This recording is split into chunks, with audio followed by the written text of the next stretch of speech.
Ya, assalamualaikum warahmatullahi wabarakatuh.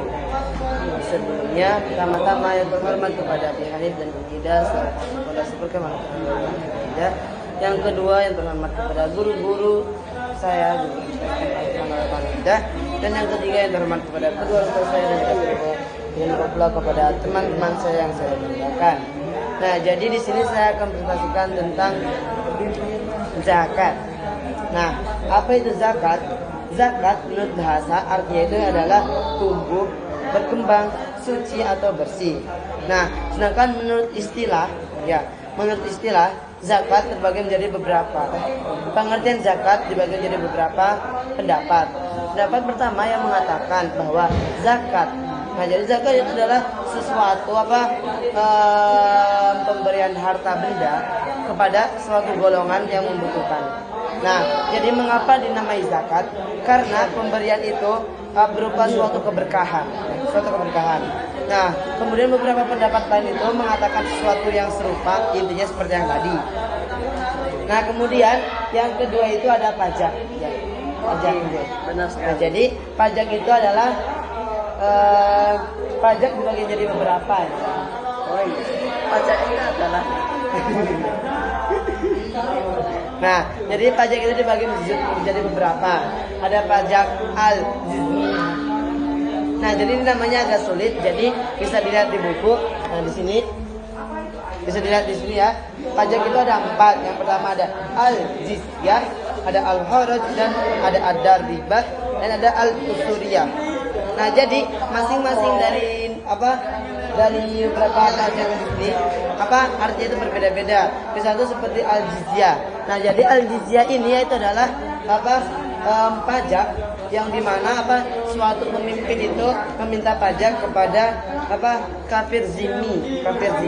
Mengapa? Karena telah melindungi seorang kafir dari serangan orang-orang muslim. Nah, jadi pemerintah itu meminta kepada orang-orang kafir zimmi, namanya kafir zimmi, karena telah melindungi, makanya dimintai pajak. Nah, kemudian pengertian lainnya bisa dilihat di buku. Nah, kemudian yang kedua ada orang yang memberi zakat. Nah, jadi orang memberi zakat itu adalah orang-orang muslim yang kaya, semacam orang muslim yang kaya yang mempunyai yang sudah yang orang-orang muslim yang mencapai kebutuhannya, pokoknya yang bisa melengkapi kebutuhan sehari-hari. Nah, kemudian ada pula objek, jadi sesuatu yang dizakatkan. Yang pertama yaitu adalah ada emas dan perak. Kemudian ada pula tanaman. Kemudian ada pula beras dan lain-lain. Nah, kemudian selanjutnya ada penyewaan tanah. Nah, penyewaan tanah dibagi menjadi 3 struktur. Yang pertama ada tanah yang disewakan. Nah, jadi tanah yang disewakan ialah suatu petak tanah yang akan disewakan kepada seseorang. Nah, jadi di sini tanah akan disewakan. Nah, ini namanya tanah yang akan disewakan.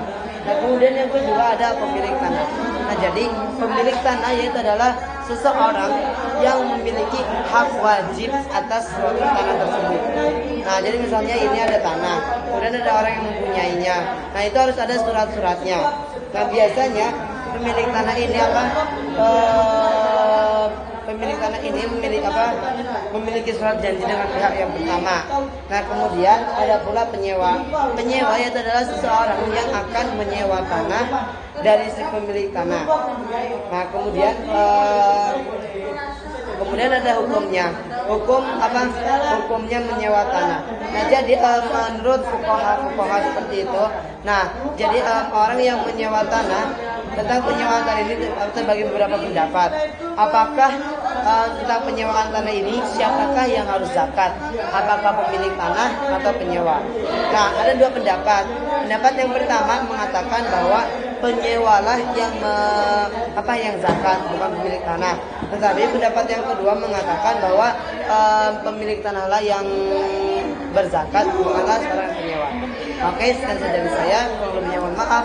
Wabillahi taufiq wal hidayah. Wassalamualaikum warahmatullahi wabarakatuh.